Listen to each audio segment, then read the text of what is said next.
Yo, what's going on, guys?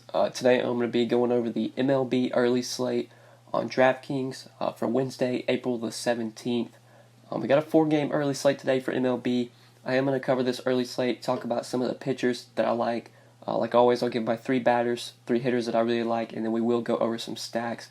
We'll also look at BVP plays at the end. There's not much BVP since it's just a 4-game slate, but we'll cover that at the end when we get there. This will be my one of 3 videos I upload today. After I upload this once I upload this video, I'm going to make my video for the main slate. I think there's 7 games for MLB main slate. And then after that video, I'm going to make my NBA video for Wednesday. I think there's 3 playoff games on Wednesday, so I do have 3 videos going up today. I would appreciate it if you would check all of them out if you plan on playing each slate, like the early, the main for MLB, and then the playoff slate for NBA. If you play all 3, I would definitely appreciate if you would check out all 3 videos. But let's go ahead and get started looking at this early slate. 4 games. We'll start off at the top of the pitcher player pool. We have Walker Buehler. He's 9,300. He gets a home matchup with the Reds. Just looking at the pitching options on this slate, I think paying up for Walker Buehler makes sense. The guy has not looked that great this year. He has an average of 5 DraftKings points through, I think he's pitched 2 or 3 games so far this year. 3 games he's got negative 6.9 against Arizona. Then he pitched in Coors Field and had his best start of the year where he had 18 DraftKings points. And then in his last start against the Cardinals had 4 DraftKings points. He's been giving up a lot of runs, 5 runs against Arizona, 5 runs against the Cardinals, only 1 run against the Rockies. This is definitely a good spot, though, for Walker Buehler. If we look at this projected lineup for the Reds, it's a lineup that does have some strikeouts in it, especially when you get to the bottom. At the top, Jesse Winker's a guy that doesn't strike out much. Joey Votto's not going to strike out. Puig will definitely strike out versus righties. Suarez strikes out more versus righties than he does lefties. But like Barnhart, Iglesias, Gray, you can definitely get some strikeouts there. Jose Peraza. So I do like Walker Buehler here. The Reds have the lowest implied run total on the slate at 3.5 runs. And there's some good cheap value pitchers you can pair with Buehler to make it pretty easy to pay up for him and still get good bats you want. Burns and Giolito, I both think are 2 great value pitchers. Corbin Burns is 6,800, pitching at home against the Cardinals, and Giolito is at home against the Royals, and he's 6,400. Right now I'm going to side with Giolito, but I like both guys. I think if you just want to really load up on expensive bats, you could definitely play Burns and Giolito together if you wanted to do that. But looking at Giolito here, pitching at home against a Royals team that is a team that has shown some potency this year, will definitely make you work deep into count. They're not going to strike out, especially at the top of that lineup. There's not a ton of Ks. But when you get to the bottom, there's definitely strikeouts at the bottom.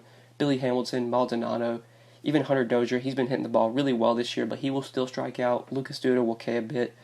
Merrifield, Mondesi, those guys are great hitters. That's definitely a scary top of the lineup. But once you get like past the 4th or 5th hole, it gets pretty easy for Giolito here. And he has faced this Royals team once this year and did pretty well against them in KC. 6 2/3 innings, 3 hits, 2 runs. Did get 8 strikeouts when he faced the Royals to begin the year. I think we could see a similar performance out of Giolito here. This guy's not a gas can. He's actually a pretty decent pitcher. And I think facing this Royals team at home is a pretty good spot for him. Where on DraftKings he's the cheapest pitcher available. He's 6,400. I just think he makes a great SP2 option. And like I said, if you want to go full cheap pitcher, I think that makes sense on this slate. I don't think there's any must-haves at the top. I think Buehler's a good play, but I don't think you have to have him today. But there's not a ton of expensive bats I love. I think the Brewers are in a really good spot, so that's definitely an expensive stack you could look to, but I'm sure a lot of people are probably going to go that route, pay up for Brewers bats, and then get in Giolito and Burns. But that does make sense if you want to go that route. Giolito, though I like a lot to pair with Walker Buehler. Talked about Burns, I think he's a really good option as well at home against the Cardinals. He definitely is a guy you could look to for cheap. He pitched really well earlier this year when he faced the Cardinals, had like 12 strikeouts, I believe. So definitely could look there. Other than those 3 guys, though, I don't love any of the other options on this slate. Like Arrieta against the Mets, I want to like, but Arrieta's just not the best pitcher. He's 8K as well, which feels a little bit expensive, especially when Buehler's only 1,300 more. Giolito, Burns are like 2K cheaper almost. Don't love Arrieta, but I guess he would be like a 4th option for me. I expect a lot of my pitcher ownership, though, to go to Buehler, Giolito, and Burns. I think those are the 3 guys I'm really going to focus on this early slate. Now when we go to bats, Brad Keller is a pitcher I feel like people are going to roster today, which obviously you could look to because this is a White Sox team that does strike out a ton. But I just don't believe Brad Keller is that great of a pitcher. He's a guy that I do want to try and stack against, especially if he's going to get some ownership. So I do like Yoan Moncada at 4,300. I like Luis Garcia as a value at 3,900. I think both guys from the White Sox make a ton of sense. Moncada's just been hitting the ball really well just as of late, and I believe he did hit 2 homers on Tuesday night. Had a really good game Tuesday night. Now he's facing Brad Keller today, a pitcher that, like I said, I don't think is very good. Moncada's going to be facing him from his left side where he is better as a lefty. He is projected to bat second as well, going to be at the top of the lineup. So has a good chance to get 4 or 5 plate appearances here versus Keller. And the White Sox do have a 4.7 implied run total, which right now is tied for second highest on the slate with the Phillies. So I do like the White Sox a ton here. I think they're in a really good spot, and I like Moncada a lot at 4,300. The guy has a lot of power. He has speed as well. If he gets on base, he'll steal bases. Same can be said for Garcia. Not as good of a hitter, doesn't have as much power, but definitely has speed, and if he gets on base, Luis Garcia, projected leadoff, could be a guy you look to for value. Expect him to probably run if he gets on base. I think he actually did homer on Tuesday night, so he's got some power. Usually not a guy you see that hits a ton of home runs, though. But still getting a leadoff guy, especially if you're stacking the White Sox, a cheap leadoff guy at 3,900. I think he's a guy you could definitely look to. So I like some White Sox bats today. And then obviously it's hard to avoid the Brewers on this slate. 4.9 implied run total versus Michael Wacha. Brewers have just been hitting the ball so well lately. Christian Yelich, probably the hottest hitter in the league, and honestly might be one of the best hitters in the league. He's 5,400 facing Wacha here, and it's really hard to not like Christian Yelich today, especially since there's good cheap pitching that we want to go to. So that makes it pretty easy to pay up for Yelich if you want to do that. Facing Michael Wacha, this is a matchup that I really like. Walker's just not a guy I believe in. He's not a guy that I think is that good of a pitcher. He's a guy that doesn't really get a ton of strikeouts, is going to pitch in the zone. When you're pitching to contact against this Brewers team, it's really not going to go well. They just have so many good hitters from top to bottom. Kane, Yelich, Braun, Moustakas, Grandal, Shaw. It's just such a good lineup, such a dangerous lineup as well. So obviously a Brewer stack makes a ton of sense on this early slate. They're going to be very popular. Christian Yelich, I imagine, is going to be one of the more popular hitters on the slate. But he's just really hard to avoid. The dude's already hit like 9 or 10 homers this year. I think he had a triple dong game on Tuesday, and on Monday, and then I think he hit another home run on Tuesday. Yelich just seeing the ball really good right now. Ton of power, facing a pitcher that doesn't get strikeouts, pitches in the zone. Great spot for Christian Yelich to add to his home run streak. So love paying up for him in the outfield if you can. But that's where I'm looking at for my 2 pitchers and 3 batters today. Now talking about stacks and BVP before we end the video. So my favorite stack, it's going to be popular, but the Brewers really hard to avoid versus Michael Wacha here, especially since we should have the salary to pay up for some Brewers bats.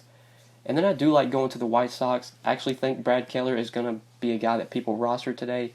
That's something I'm not going to be doing. That's going to be like my contrarian play or my play away from the chalk. If people are going to roster Brad Keller, I'll definitely be on some White Sox bats. 4.7 implied run total versus him. I like the 1 through 5, 1 through 6 from this lineup. Garcia, Moncada, Abreu, Alonso, Jimenez, Anderson. I think all these guys are pretty good plays today. And I think they are going to go a little bit under-owned, even though it's just a 4-game slate. I don't think a ton of people are going to be rostering White Sox bats today, so I like going to them as my second favorite stack. And then obviously you could look to the Dodgers as well. You could definitely look to both sides of this game, Mets and Phillies. I think I would prefer Phillies bats because the Phillies bats are just more appealing. But I do not mind at all stacking against Jake Arrieta, especially if he's going to be a guy that people roster. Same with Zach Wheeler. Wheeler's just in a really tough spot facing a Phillies team that's just so good offensively. Hard to not like some Phillies bats as well. But Brewers and White Sox, those are the 2 teams I'm really going to focus on this early slate. Now looking at BVP, just 2 BVP plays on this early slate. So Cesar Hernandez, he's gone 7 for 14, 500 average against Zach Wheeler, and then Yasmani Grandal has hit Michael Wacha well. He's gone 4 for 11 with the home run versus Michael Wacha. But that's it for BVP, guys. I think that's it for the video. Hopefully you guys did enjoy this video. Hopefully it did help you. If you did enjoy, I would appreciate it if you would drop a like down below. Just make sure you hit that like button before you get out of here. And if you have not subscribed yet, I would really appreciate it as well if you would click that subscribe button. It definitely helps me out if you're planning on watching these videos daily. If you do subscribe, you'll just get like notifications when I upload. And like I said at the beginning of the video, this is my first of 3 videos today. Once this video goes up, I'll be uploading my MLB video for the main slate, and then after I upload that video, I will be uploading my NBA video for the playoff slate on Wednesday, 3 games. So we got 3 videos going up today. I appreciate it if you could check them out, as many as you can at least, especially if you're going to be playing all 3 slates. But yeah, guys, I think that's pretty much it. Thank you so much for watching. I really appreciate it. Drop a like, subscribe, and we will see you in the next one. Peace.